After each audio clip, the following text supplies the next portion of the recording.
Namaskar, I am Manoj Kumar. Welcome to in the program Press Meet. In this program, we cover press conference, media interaction, and a speech of the chief guest at the program. So, without spending so much time, let's go to the video. मेरा नाम doctor Sudhanshu है। मैं senior consultant cardiologist हूँ Fortis hospital Mohali में। और आज की ये प्रेस कॉन्फ्रेंस जो है ये हमने रखी है लोगों को बताने के लिए about advanced and complex angioplasty.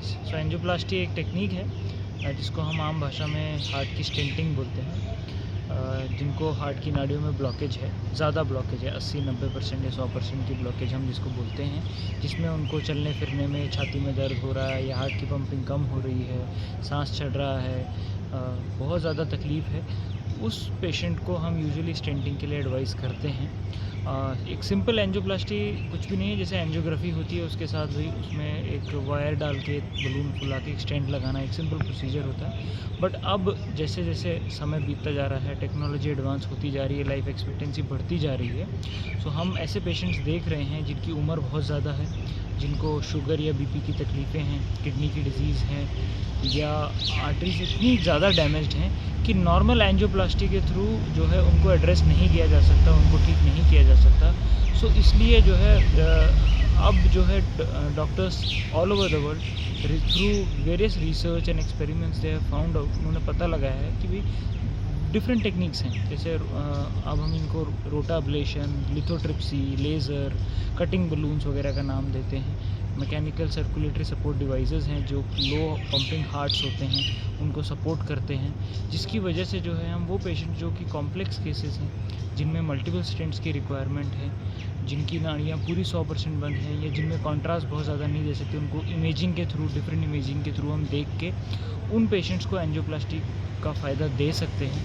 उम्र बहुत ज़्यादा है उनको एंजियोप्लास्टी का फ़ायदा दे सकते हैं, और जिससे जो है कि जो पेशेंट्स पहले इनऑपरेबल या अनट्रीटेबल कंसिडर करे जाते थे, स्पेशली हमारे एरिया में बहुत सारे ऐसे पेशेंट्स हैं जो मिस इन्फॉर्मेशन की वजह से केवल दवाइयों पे ही थे या हैं और इलाज नहीं करवा पा रहे हैं, ये सोच के कि इतनी सारी प्रॉब्लम्स में अगर हम एंजियोप्लास्टी के लिए जाएंगे तो दिक्कत आ सकती है, वो उन लोगों को फ़ायदा होगा। और ये प्रेस कॉन्फ्रेंस का मतलब वही है, ये हमारा ऑब्जेक्टिव भी वही है कि वो उसके बारे में हम थ्रू प्रेस हम लोगों तक पहुंचा सकेंगे। यंग में भी हैं, अब बहुत ज़्यादा यंग एज से हम जो है हार्ट की प्रॉब्लम्स के पेशेंट देख रहे हैं, हार्ट अटैक वाले पेशेंट्स देख रहे हैं।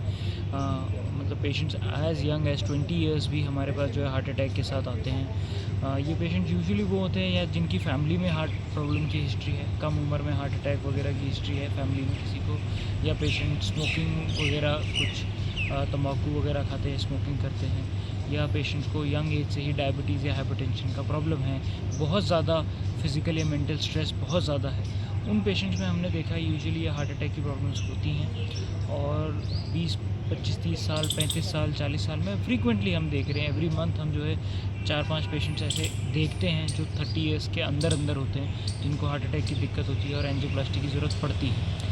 हमारा खाना पीना बहुत ख़राब हो रहा है विद मॉडर्नाइजेशन, अर्बनाइजेशन। आप देखिए कि बड़ी बड़ी सिटीज़ में घर का बना हुआ खाना, यूजुअली जो यंग लड़के हैं या लड़कियां हैं जो यहाँ पे काम के सिलसिले में आते हैं, काम की वजह से यहाँ पे अकेले रह रहे हैं, वो यूजुअली बाहर से खाना मंगाते हैं। बाहर से हम जो है फ्राइड वगैरह बहुत ज़्यादा आजकल ख़राब तेल का बना हुआ खाना लोग खा रहे हैं, और बहुत ज़्यादा मिलावट भी हो रही है खाने में। तो हर चीज़ का कंट्रीब्यूशन है, और इन चीज़ों की वजह से जो है कम से कम उम्र में भी जो है हमको ये हार्ट प्रॉब्लम देखने को मिल रही है। और एल्डरलीज़ में तो खैर पहले भी था, ये दिक्कतें होती हैं, बट जैसे जैसे एज बढ़ता जा रहा है वैसे वैसे हम 80 ईयर्स 90 ईयर्स के पेशेंट्स भी देख रहे हैं जिनको कि एंजियोप्लास्टी की रिक्वायरमेंट्स है, और एंजियोप्लास्टी का फ़ायदा भी दे रहे हैं। हार्ट डिजीज़ के बहुत सारे सिम्टम्स हैं। हार्ट में जब पेशेंट को नाड़ियों में ब्लॉकेज आती है, जो हम पर से हार्ट अटैक या हार्ट की प्रॉब्लम, नाड़ियों की ब्लॉकेज की हम बात करते हैं, तो उसमें पेशेंट्स को यूजुअली छाती में दर्द होता है, जबड़े में दर्द हो सकता है, हाथ में दर्द हो सकता है, ये अलग अलग जगह रेडिएट कर सकता है, पेन बैक में भी जा सकता है। जैसे जैसे उम्र बढ़ती जाती है, दर्द होने की जो वो है, पेशेंट को दर्द होने की क्षमता कम होती जाती है। कई बार पेशेंट्स जब बढ़ती उम्र में हमारे पास आते हैं तो उनको दर्द नहीं होता, केवल सांस की तकलीफ़ के साथ हमारे पास आते हैं। कई बार उनको कमज़ोरी महसूस होती है, बेहोशी सी हालत आती है, धड़कन हो सकती है, चक्कर आ सकता है। सो ज़रूरी नहीं है कि हार्ट में, छाती में दर्द हो तो ही हार्ट अटैक या हार्ट की दिक्कत हो। कई बार केवल सांस की तकलीफ़ भी हार्ट अटैक का लक्षण हो सकता है या हार्ट की दिक्कत का लक्षण हो सकता है। सो अलग अलग प्रकार के तकलीफ़ें हैं। कई लोगों को जब उम्र बहुत ज़्यादा हो जाती है तो केवल कमज़ोरी ही रहती है, इंडाइजेशन हो सकता है, वॉमिटिंग, नोज़िया जिसको हम बोलते हैं कि उल्टी आने का मन करना, ये भी हो सकता है, वो भी सिम्टम हो सकता है। छाती में जलन जिसको हम एसिडिटी बोलते हैं, कई बार वो भी सिम्टम हो सकता है।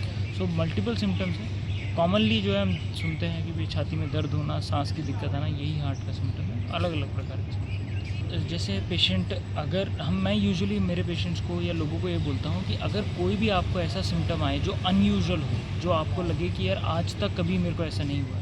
सो इंडाइजेशन और गैस बहुत लोगों को होती है, पर कई बार हमने देखा है कि पेशेंट को अगर अनयूजुअली बहुत ज़्यादा एसिडिटी की दिक्कत आ रही है तो हार्ट की दिक्कत हो सकती है। तो जब हमारे पास पेशेंट कोई ऐसा आता है, इमरजेंसी में आ जाता है, अनयूजुअली एक्स्ट्रा ज़्यादा छाती में दर्द है या बहुत ज़्यादा सांस कुछ दिनों से चढ़ रहा है, बहुत ज़्यादा इंडाइजेशन या एसिडिटी का प्रॉब्लम हो रहा है, चक्कर आ रहे हैं, तो उसमें हम बहुत सारी चीज़ें देखते हैं सर। उसमें हम ये भी देखते हैं कि पेशेंट की एज क्या है, पेशेंट को शुगर है कि नहीं है, बीपी है कि नहीं, स्मोकिंग करते हैं कि नहीं। फिर हम उनको रूटीन इवैल्यूएशन वगैरह करके ईसीजी, एको वगैरह देख के, कुछ ब्लड मार्कर्स होते हैं उसके थ्रू देख के हम ये पता करने की कोशिश करते हैं कि ये हार्ट की दिक्कत है कि नहीं है। और फाइनली जो है अगर रिक्वायरमेंट लगे तो फिर एंजियोग्राफी ही टेस्ट होता है जो गोल्ड स्टैंडर्ड है, जिससे 100% ये पता चल जाता है कि हार्ट की दिक्कत होगी कि नहीं। प्रिवेंटिव मेजर्स बहुत सिंपल हैं सर।